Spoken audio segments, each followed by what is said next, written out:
criminal matter. Ntuthuko Shoba is back on the stand today. Yesterday, he testified that he did not have a serious relationship with Tshegofatso Pule.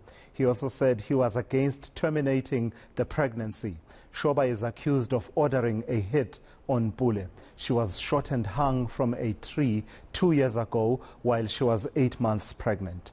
For more on this, I'm joined now by eNCA's Govan Whittles, who's been tracking that court case. So, Ntuthuko Shoba is back on the stand, Govan, and I think that's the moment that many people had been looking forward to, because, you know, until now, all we had were his denials, blanket denials of the version that had been presented by Muzikayise Malipane. What has transpired on day 2 of Ntuthuko Shoba on the stand today?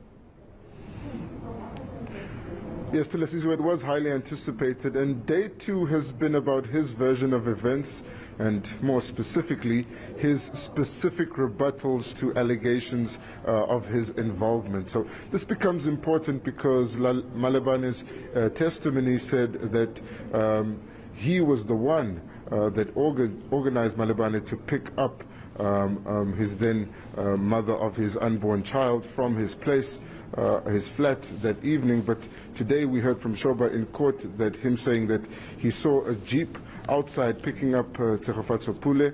He said he was about 8 meters away, and importantly he said that he didn't organize this jeep. He said he tried to look at who was inside, but the person was wearing a cap and a mask.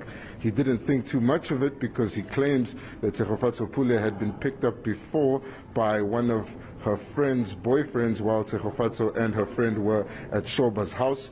So he didn't inquire about it, but he insists that he wasn't the one that organized that lift for her to go home. And then more details, he says that he then sent her a message asking why she didn't respond to him or tell him that she had gotten home safely. And when she didn't respond to that message, he just went off to sleep. And then the next day, he sent a message again around midday asking about her, but she didn't respond again, and he just went about his business. And then they went into the WhatsApp messages between himself as well as Tshegofatso Pule, and in that regard, Shoba trying to point out that he did anticipate the baby coming. He was ready to be there for the baby as a father, and that he was trying to support Tshegofatso Pule as she went for those doctor's visits by herself, specifying that every time he was supposed to be there with her, he would either be at work, busy in meetings, or as we heard just before the lunch break, the queue would be long at the doctor, and he would tell her,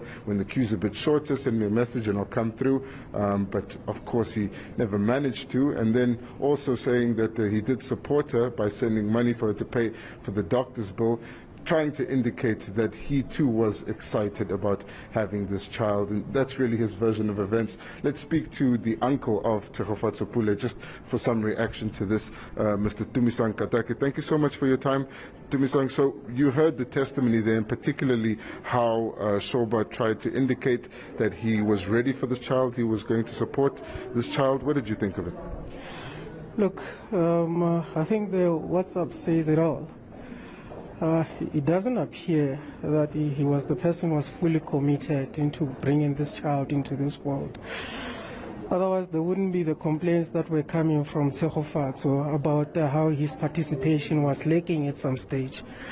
So the picture that is being painted in court, that he was the caring person who wanted to be there for his child, it's totally untrue.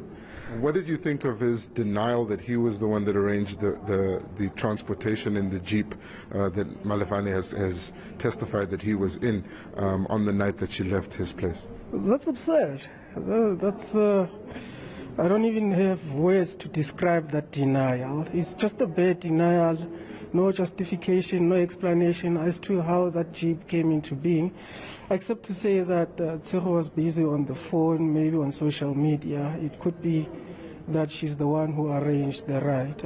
But for a person, again, who was also trying to paint the picture of a caring father in court, you've got your heavily pregnant woman who's expecting your child, but you just let that woman to go off with the person who is unknown to you.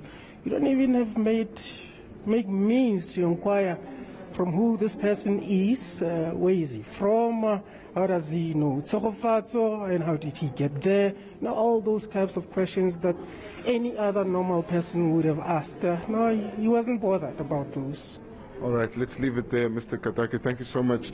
He's alluded to some of the questions that Shoba will likely face during cross-examination, but you could see the prosecution taking notes as he was making those denials, specifically around that interaction with the Jeep, and of course claiming that he was a present and willing to be a present father after the baby had been born. We'll leave it there for now. At this point, Thulasizwe, we know that he'll continue afterwards. His defense team has indicated that they'll wrap up the WhatsApp messages, but then they have more evidence to lead that they say will demonstrate that he intended to be there and demonstrate again that he was a caring person. As you've heard from the family, they're not buying it at this point, and the prosecution has a few questions. All right, let's leave it there. Thank you for that update. That's eNCA's Govan Whittles reporting for us there from the High Court as the trial of Ntuthuko Shoba continues in connection with the murder of Tshegofatso Pule.